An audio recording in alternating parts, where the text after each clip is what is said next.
సర్వమంగళ ప్రయో సంస్మరణాత్మం సాం సర్వతో జయమంగళం.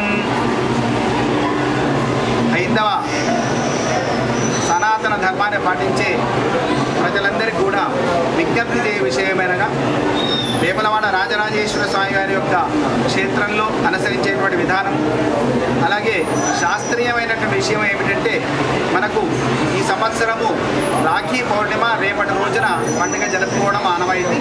కాబట్టి ఈ పండుగను యథాతథంగా ఎటువంటి ఇబ్బంది లేకుండా, ఎటువంటి వాదోపవాదాలకు తావు లేకుండా రేపు అందరూ కూడా హైందవ ధర్మాన్ని అనుసరించినటువంటి అందరి కుటుంబీకులందరూ కూడా చక్కగా రాఖీ పండుగను తప్పకుండా జరుపుకోవాలి.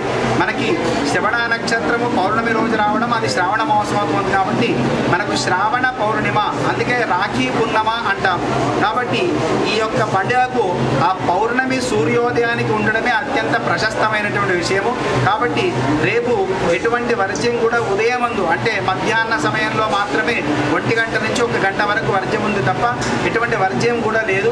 కావున రేపు యథాతథంగా రాఖీ పౌర్ణిమను పురస్కరించుకొని అందరూ కూడా సోదరీమణులు సోదరులకు పట్టేటువంటి రాఖీ పండుగను యథాతథంగా చేసుకోవచ్చు. ఎటువంటి వాదోపవాదాలకు తావులేదు. సోషల్ మీడియా ప్రకారంగా చక్కర్లు కొడుతున్నటువంటి అపవాదమైనటువంటి విషయం ఏతుందో రేపు కట్టుకోవద్దు, విష్టికరణము భద్రకరణము అనేటువంటి ఒక వేరే వాదన తీసుకొస్తున్నారు. అది తప్పు. దాని విషయంలో ఒకటి ఎటువంటి ఆలోచన లేదు. మనం అందరం కూడా మనకు తిథి వార నక్షత్రం రేపు నక్షత్ర పరంగా కూడా శ్రావణ మాసం అనడానికి శ్రవణ నక్షత్రం ఉంది.